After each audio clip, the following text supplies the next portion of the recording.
हाँ जी, 12th class for accounts. Now the chapter is admission is going on. I am sending a very few topic on admission of partner.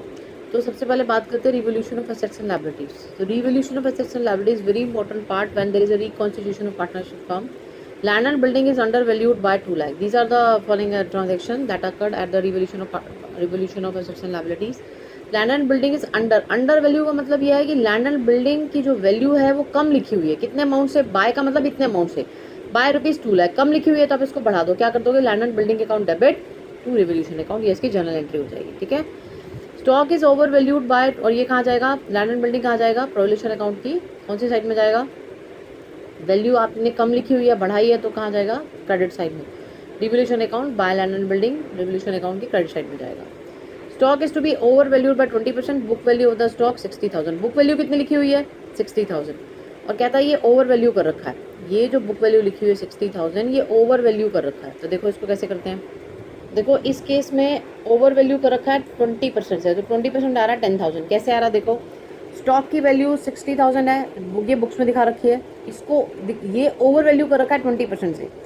यानी कि जो चीज़ 100 की दिखानी चाहिए थी आपने कितने की दिखा रखी है? ओवर वैल्यू करके 120 की. 100 प्लस 20 120 की. ये ओवर वैल्यू कर रखा है 20% से. इसका मतलब एक्चुअल वैल्यू 100 है और आपने अननेसेसरी 20 और प्लस करके दिखाई हुई है तो 120 पे दिखाई हुई. आपने वैल्यू किस पे दिखाई हुई है? 120 पे.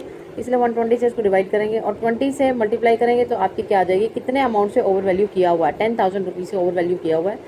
स्टॉक को डिक्रीज कर दोगे because it is over valued.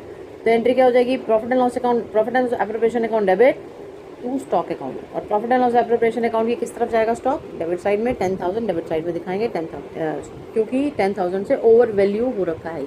ठीक है. नेक्स्ट है provision is to be made for the compensation 20,000 to an ex employee. ये प्रोविजन बनाया हुआ है इन्होंने compensation for the ex employ.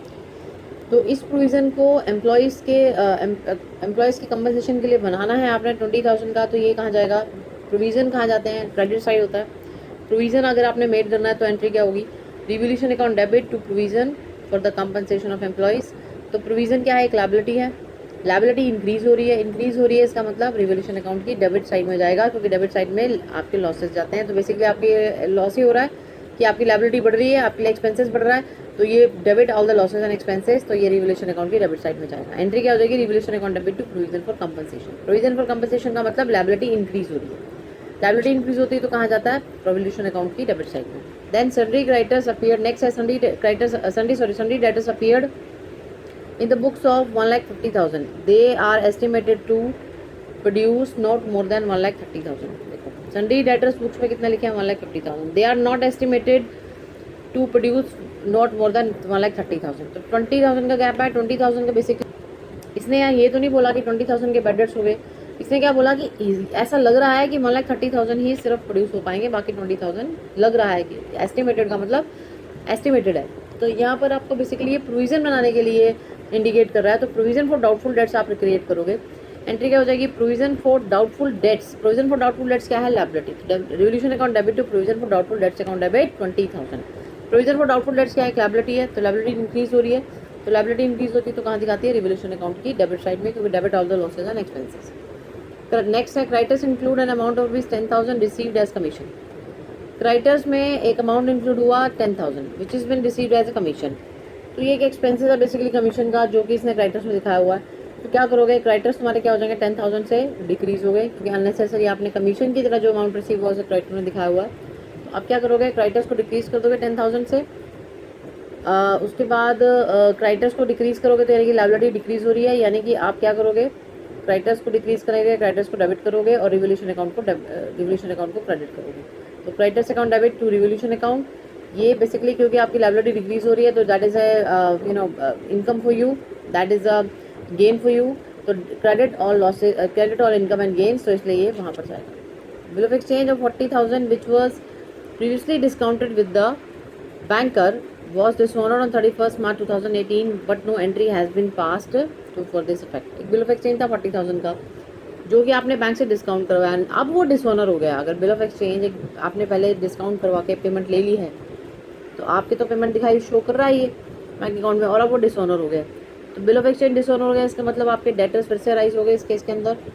इसकी एंट्री क्या होती है? इसकी एंट्री होती है आप डेटर्स आपके राइज हो गए और जो बैंक अकाउंट में जो शो कर रहा है 40,000 वो आप वहाँ से उसको डिड्यूस करोगे, तो debtors account debit to bank account, ये आपकी एंट्री होती है। क्योंकि बिल ऑफ एक्सचेंज जब डिसऑनर होता है आपका डेटर वापस डेटर बन जाता है, जो आपका डेटर होता है बिफोर बिल वो वापस डेटर बन जाता है, debtor account debit to bank account. तो यहाँ पर अगर इस तरह की एंट्री होती है तो ये रिवोल्यूशन अकाउंट में नहीं जाएगी, क्योंकि इसमें आपकी एक एसेट इंक्रीज हो रही है और एक डिक्रीज हो रही है, तो इसलिए ये रिवोल्यूशन अकाउंट में नहीं जाएगी। ठीक है,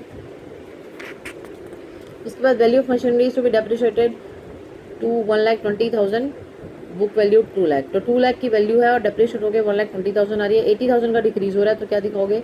revaluation account debit to machinery account. Machinery क्या हो रही है? डिक्रीज हो रही है, ये कहाँ दिखाओगे? रिवोल्यूशन अकाउंट की किस साइड दिखाओगे?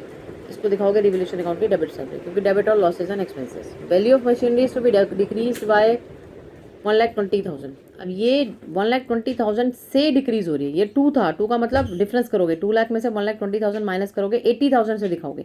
यहाँ 1,20,000 से दिखाओगे, बाय का मतलब 1,20,000 से डिक्रीज हो रही है, यहाँ 2 लाख की वैल्यू 1,20,000 तक आ रही है, तो यानी कि डिफरेंस क्या दिखाओगे? 80,000। और यहाँ क्या दिखाओगे? 1,20,000। 1,20,000 को कहाँ दिखाओगे? Value of machinery has to be decrease by 1,20,000, यानी कि रिवोल्यूशन अकाउंट को यहाँ पर डेबिट करोगे to machinery account 1,20,000, revaluation account debit to machinery account 1,20,000।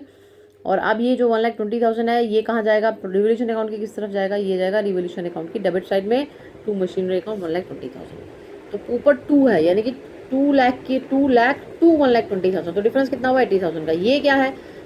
Bye का मतलब इतने रुपए से डिक्रीज हो रही है। ठीक है, ये डिक्रीज अमाउंट दे रखा है, यहाँ डिक्रीज अमाउंट कैलकुलेट करना पड़ेगा। नेक्स्ट है आपका expenses on revaluation account amounted ₹8,000 have been paid by the partner X. Revaluation account के एक्सपेंसेस हैं, तो रिवोल्यूशन अकाउंट के एक्सपेंसेस रिवोल्यूशन अकाउंट में जाते हैं, इसको ध्यान रखना, ये आ जाता है पेपर में भी कई बारी। इसको रिवोल्यूशन अकाउंट की किस तरफ दिखाओगे? डेबिट साइड में दिखाओगे। ठीक है, इसकी जर्नल एंट्री बड़ी इंपॉर्टेंट है। Revaluation account debit to partners capital account, because partners have been paid, तो पार्टनर की कैपिटल अकाउंट का बैलेंस बढ़ा देंगे, क्योंकि हम उसको कैश में पेमेंट नहीं कर रहे। देखो क्या हुआ, रिवोल्यूशन तुमने किया, 8,000 का एक्सपेंसेस आया, एक्सपेंसेस जो है वो पार्टनर ने बेयर कर लिया। ठीक है, अब पार्टनर को कैश नहीं देनी, पार्टनर का कैपिटल अकाउंट 8,000 से इंक्रीज कर देंगे, ये भी एक तरीका है पेमेंट करने का पार्टनर को। तो अब और एक्सपेंसेस 8,000 के कौन बेयर करेगा? वो रिवोल्यूशन अकाउंट में जाएंगे, तो revaluation account debit to partners capital account 8,000 is a very important entry, revaluation account की एंट्री बहुत इंपॉर्टेंट है ये। ठीक है, इस तरह से आपके कुछ उसने मेन रिवोल्यूशन अकाउंट की चीज़ें आपको बताई हैं। रिवोल्यूशन अकाउंट बनाना एडमिशन में सबसे इंपॉर्टेंट बात है। रिवोल्यूशन अकाउंट अगर 8 मार्क्स का क्वेश्चन है तो 2 to 3 मार्क्स का आ जाता है, 3 मार्क्स तक आ जाता है रिवोल्यूशन अकाउंट। रिवोल्यूशन अकाउंट गलत हो गया तो आपका सारा क्वेश्चन वैसे ही गलत हो जाता है, तो रिवोल्यूशन अकाउंट अगर सही हो जाता है तो सारा क्वेश्चन वैसे ही आपका सही जाता है, क्योंकि बात की इतनी प्रॉब्लम नहीं होती एडजस्टमेंट करने में। रिवोल्यूशन अकाउंट के ही पॉइंट्स इस तरह से दे रखे हैं, जैसे अंडर वैल्यू आ रहा है तो आप इसको गलत ट्रीट ना कर दो, इसी तरह से रिवोल्यूशन अकाउंट की सारी आइटम्स बड़ी इंपॉर्टेंट होती हैं। ठीक है, तो रिवोल्यूशन अकाउंट सही बनना बहुत जरूरी है। रिवोल्यूशन अकाउंट का प्रॉफिट एंड लॉस कहाँ जाता है?